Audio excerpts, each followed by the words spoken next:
ekiriza ate ebilioni 13 government lejotamu mu kuzimba ekitebe ekiyaka kubanga wekitiibwa nenda Basoga ye bali n'abana Uganda bategeere ekitebe saawe n'ekiriwo ekyoba kyabazinga kiswise emyaka 10 kiswise emyaka 12 ekyo kitebe kya Lukumi Lwenda mulala 1901 mwaka ogwo byetugwidukiriraku tuso eiganga bagwidukiriraku ekintu kirala n'omwaka obukatuliki lwe bwatuuka ewalugogo awo 1901 aye ife nga mu bwakyabazinga ekitebe ekyasooka yakyali Bukaleeba 1894 Bukaleeba Mayuge awo nga abafuzi abamatwale bayidye oli kumpi naye ayawo buna 1894 Abangereza bakawadi tulikwenda afuga Uganda Busoga yona nga wogibona district diri 18 yali district ndala Ndalet nga headquarters diri Bukaleeba neriye kitebe nga kulira aida kutesanga alifa kugabula aina kujja nga wobona chairman C5 eyali nga bamwetanga district commissioner DC eyasookerera nga bamweta William Grant William Grant yaita sobola afuga yenka ndikwenda akuletea kino kukulaga eri abantu ebintu byeboogera mbukodi titwenda byabufuzi na bya idini na bya buwangwa kuba walala tikisoboka bintu ebyo kubyawula embalu wereta wana abana idini yawandi eyasabe wandigo yali kabaka wa Buganda Mutesa 1875 oyo wabuwangwa abamisa niwe baida wano abasookerera baida 1877 Alexander Mackenzie Wilson okwida mu Buganda wabita emyaka 1879 twafuna abakatoliki ba White Fathers Simeon Mapera ni brother Amanis abana abateekateeka enfuga ey'abafuzi b'amatwale ndozo libo n'abaidini n'abateekerateekera endagaano ey'olwenda Lukumi Lwenda eya Buganda 1900 Abaganda n'Abangereza eyaliwo omudulizi Bishop Alfred Tucker okitegeere Alfred Tucker omuminsani wa CMS yaliwo omudulizi n'omudulizi so kyeneza okulaga nti 1894 ekitebe kya Busoga Bukaleeba aye DC etasobola afuga yenka yakoba bana abafuzi abensikirana ati muide eno bona tibaja Bugabula yali yefugibwa Naika yaja Naigambi yali wa Bugweri yaja Kisira ne yali Zibondo wa Bulamoji yaja Niro ne yali Ekigulu yena yaja Busiki yona yasindika Kisiki waayo Niruka yasindika Tabingwa okuyamba ku omwami ono ekyembi mu 1897 yali olwekalakaso olwaliyo olw'Abanubi ekitebe kyavaayo kyayire iganga SMS awo bali kuseeta ebiseera ebyawaliwo omwami omuminsani gwe bayetanga Reverend Bakire nomuvana isomero Bakire High School the only high school ya primary mu Uganda Bakire nga ya primary buti mu Lukumi Lwenda mulala ono William Grant yakati ayiwa neera be tujje Bugembe baide Bugembe Lukumi Lwenda mulala Bugembe era Bugembe eyo abalangira bano bakola lukiiko aye nga olukiiko lwaibwe muzungu n'alutembera yalukulemberanga paka mu 1906 governor wa Uganda ebala mweta Saheth Kesbel nakoba ati tufuneyo omuntu abe president wa Busoga lukiiko ayisebo tibatola mu balangira batola omusaada Muganda Semeika Kungulu gwe bali bakozesa Semeika Kungulu yali nga bamukozesa ngeri oti wili balo ogitaako amatofaali olumala otuza amatofaali wasuulere yali abayambi mu Bugisu eyo Bukedi sebo yali president wa Busoga lukiiko 1906 paka 1913 era yabakolera bingi nga munono omulina okusayininga endagaano bala Abaganda yewe yali ya 1900 ife Abasoga yefe yali ya 1911 ku lusozi Mpuumwira abalangira bayikiriza ati Busoga ebe mu mikono ejja Abangereza aye era mu 1913 Kakungulu alikwenda afuuka kizibu nga alikwenda atwala itaka ly'abayise Kayima waita Mbogwawo mbu ayenda afuuka kabaka wa Abasoga Frederick Supaya naye yali atwala ekiketezo kino eky'Ebuvanjuba Eastern Province yakoba ati ono beti tukayenda Kakungulu bayizayo embale atandika ekidiini kye era yafiira so ekitebe kino kye tuli kulingirira ekiriwo kya 1901 bali kulingira ne Bugembe bwomukabe tutandika Bukaleeba twava Bukaleeba twayira Iganga twava Iganga twayira wano twatuuka Bugembe kityo era niyo twafuna president omusoga wa Busoga lukiiko 1919 oyo omulangira Zibondo wa Bulamoji Teneze Keri wako yali awo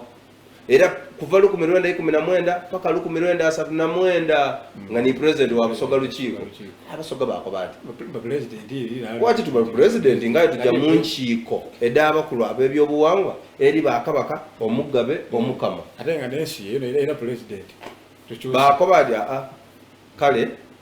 kabe Kyabazinga 1939 twafuna Kyabazinga yafuna n'ekitiibwa ekyo ekya Issebantu era yagamba mu emyaka 10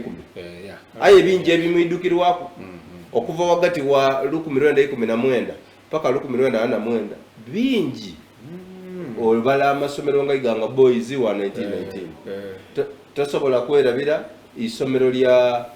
Busoga College muri eryatandika lyona lityo so aho wetuli tukwana okusimibwa ekitebe kino ndi omu ku bantu ababeere bakirwanirire ino tufuneyo ekitebe ekitebe kisinga kuwuniiza ku kitebe ekyaife waliwo oluguudo olubita mutotege olowooza oti bageni kumbe eri ebalijja so baba Isefe Kyabazinga okusiima bazimba ekitebe ni president okuyikiriza nti kizimbibwa ate nga gavumenti ejota amusende Abasoga ekyo balina okikubira mu ngalo amina ayi kutubanga atubona ku Baba TV block eno wekitebe kino jja kubaako ebintu Kamala ndabe mena mpola nikwenda tekere basamu tusoka tufune interview da engineer ne wekitiibwa katukiruma male oba tuweeko abantu plan eno okubanga ebijoba efanana mundabona the kingdom headquarters jja kuba ndi bakuche kisooka administration block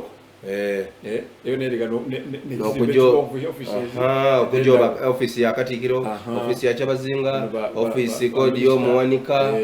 bona buli muntu abenga aina office ekyo kubiri jja kuba ku lukiiko holo ngobateekeza Busoga lukiiko etiyime yes nga ina ekibangizi kyayo ekyo kusatu ajja kuba ni lukiiko garden ebimuli bya lukiiko bamaze oteesa benda kwekubyako ne kubifaanani bayire wale mu gardens day bekubye kubifaanani oja kuwomerwa ino era abakiise abali kuida block eno ejaba ku Ineband Foundation office zida mama mama kwedu kala yena aina gundi secretary ye so bajata ku Ineband Foundation yo foundation ku block eti kujaba ku Kyabazinga Royal Garden eno yona bimuli bya Baba Isefe kubanga asobola okyazaako ku abantu nga tayenda babe mu office kale tubeeko mu bimuli wano mobona buli municipality ni city ina debeta mayor gardens but ni wano chetu enda kirituukirira rikote eno ejja kuba ni conference hall ngetyamya abantu 10 eriyo wano Baba watera okweta ati ndikwenda kukuba edi teachers mabaja mulubiri aye buti wano abantu 10 bangi kujja kuba ku commercial complex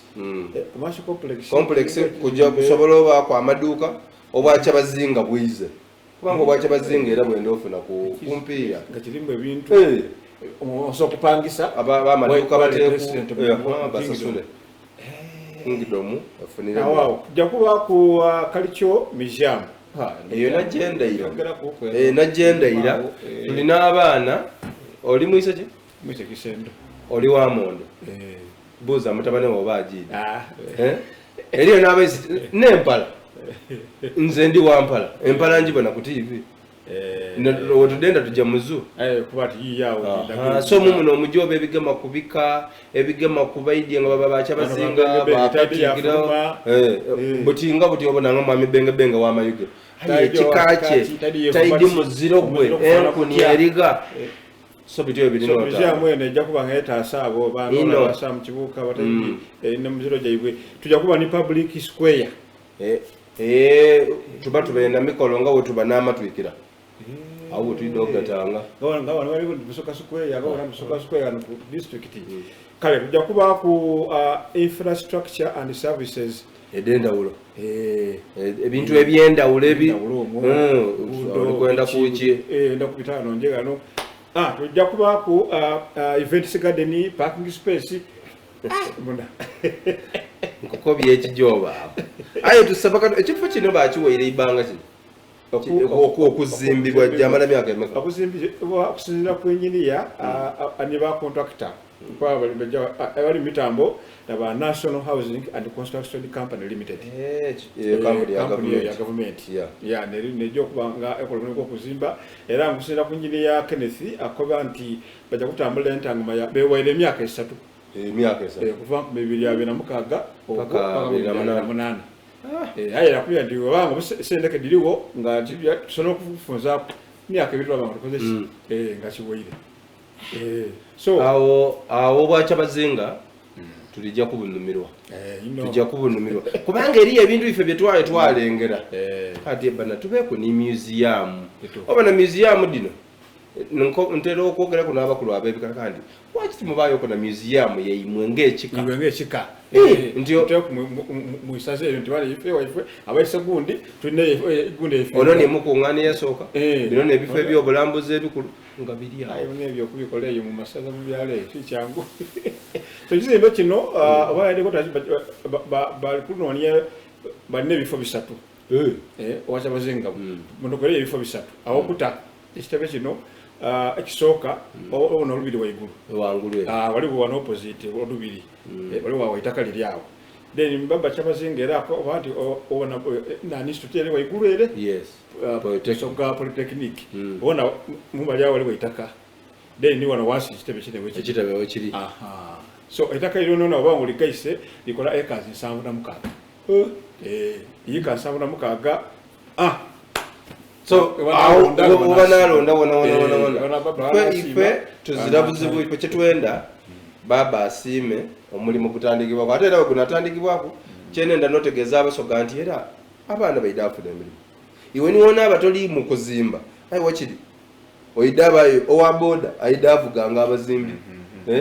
era abasoga baine webajja ofunira mu kweda ebiliyoni 13 abasogera bona bajadi funaku owaboda idafunaku owatunda bogoya abamadi n'abenumba kyetwenda ate yebankulankula ino kale producer Sam katuwe kwa malowozi ga engineer Kenneth owa National Housing and Construction Company Limited n'owekitiibwa Osmani atukobere kuye na tuliyo bigambo byewe bogera wentekateke nojo kubanga tetandikira okuzimba ekitebe kiba kyabazinga ebugembe. President in May 2023, His Majesty requested and asked the President to build for Busoga its kingdom headquarters. It is a follow-up on that discussion between His Majesty the Isebantu and His Excellency the President of the Republic of Uganda that we are here today to commemorate and unveil this magnificent and historical building. I want to call upon all the Busoga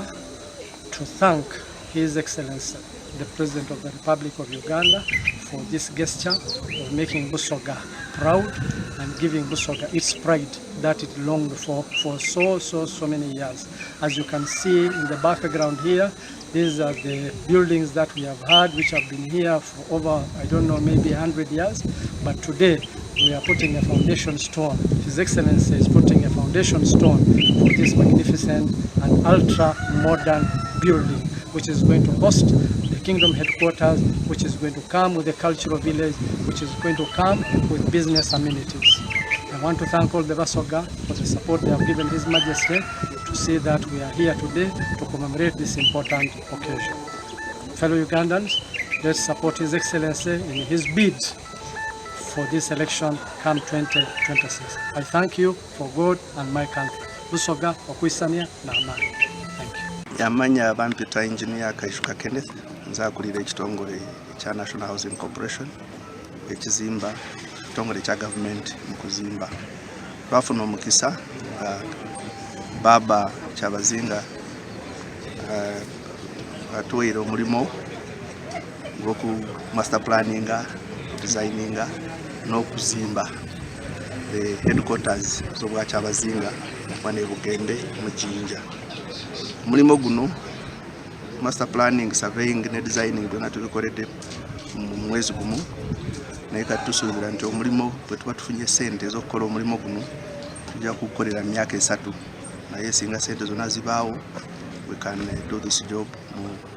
myaka nga 2.5. Omulimo guno gwe tugenda okukola wano e Bugembe gulimu ekizimbe Kyabazinga, Baba Kyabazinga mwajja kutuula nga kabaka wa Busoga. Ate n'omukyala we yine bantu ayinawo office mwajja kukolera emirimu gye nga first lady wa Busoga. Kuliko n'ebizimbe ebirala ebijja kubanga bireeta ssente ensimbi ku kingdom eno ye Busoga, kubanga kingdoms zina kubeerako ne kye bayita sustainability plan, zibeere zina enyingiza erabirira ebizimbe bino eby'amaanyi ate nga erabirira ne kingdom. Guno gwonna ssente bwe kuba nga zirabise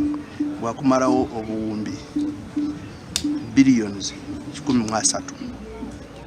ate nga ettaka bwe liri ddene square mile kuyinza n'okweyongera ne kugenda mu billion 5 kusinziira kye baagala kukolera ku ttaka lino, kuba liri strategic, liri mu location nnungi, ate being a cultural institution libanga lina appeal abantu bona baagala kubeera wano offices. So entandikwa yakutandikira ku billion 13. Ebyo ne bigambo bya engineer owa National Housing Company gy'okubanga ate ezimba ekitebe kino ataakuno wekitiibwa wa Osman omulimu gwa Katikkiro wa Baba Kyabazinga owokubiri okubanga ate batukoberako enteekateeka gy'okulitambula era kifaanana Alex nenze kukoberako ku ekitebe kino wekiva oidukira atayise bantu bwe yasiima n'atwala ine bantu mu State House okumula anti president yasobola kuyida kubaako kumbaga so yakoba ati ndetera namugala koleki so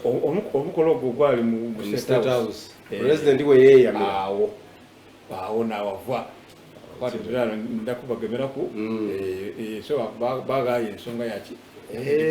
but ali president ali tukiriza kubimu bye yasuubiza mibyali nena ndikulo mukolo ogwo gwali mu State House ogwo. So mpirano alikubanga tubona akasi kajja okutambuza ensonga eno kalondeibwa akakiiko akajja project eno engeri wenatambulamu era nga project manager mwali mwene wokuntwiko Baba Simi yalonda engineer Batumbya Patrick Moise Mugosa mwidi bulungi mwidi engineer yakulembera embaga ya kyemwidi ku byagema wagama ku kintu ayina okiyigusa so kitebe ekyo mbago mundi jakola ate izani engineer ekirungi engineer oyo engineer mulungi then ajja okumyuka engineer Batumbya n'okitiibwa CPA Kiria Ivan anagame sente do wacha Bazinga yeno mwidi afa budiope Batumbya yena bwa budiope Olukiko no Baba Kyabazinga yasimye kuli ku wekitiibwa Osmani omumyuka we owokubiri kwaba ku engineer ambassador Kalibala Agnes mukyalo oyo mwidi Kadama Agnes Kadama Kalibala mukyalo mwevu yena ali ku lukiiko olwo ali ku nga member ate Baba yasima yalonda yali ku minister government edendawulo minister edendawulo Honorable Daudi Mpabulungi Migereko oyo yena engineer oyo izani engineer engineer Daudi Migereko Tegeza bakutuma ku bantu bali technical obona bali technical abesente neno abaidi ebintu oye na engineer ebindi ate omugandisi nabya akume ebyamabya Kyabazinga Busoga ali ku lukiiko olongo omugandisi Samanya ayino bayo kubanga wabeeyo n'abalikobera baba buli kijja mu maiso tako makobera wa baba aye ni feno kubanga ni nabyama obwa Kyabazinga yes nabayo obwa ataka akakiiko nze ndi kubanga akakiiko abantu abali kubona bansa bansa olingirira omuntu ogota bisa mu maiso bye babwoine babibwoine bagemyeku ku ebintu babituusa ate bendeza Busoga bendeza nga wobwoine bona bendeza Busoga ife kyetusaba ekiseera kituuke abantu babibona kale ali kutula Baba TV kiza tubenga ate tuwumulamu ne songa edo de kitebe takuba abantu ena kitu kife kindi ekyokubiri ate tuli kusonga edindi mbeera wano programu agafembuka ekajja mu maiso kuwumula tikutuuka tuli kugira ekitundu ekyokubiri tuva ku Baba TV wa Kyabazinga.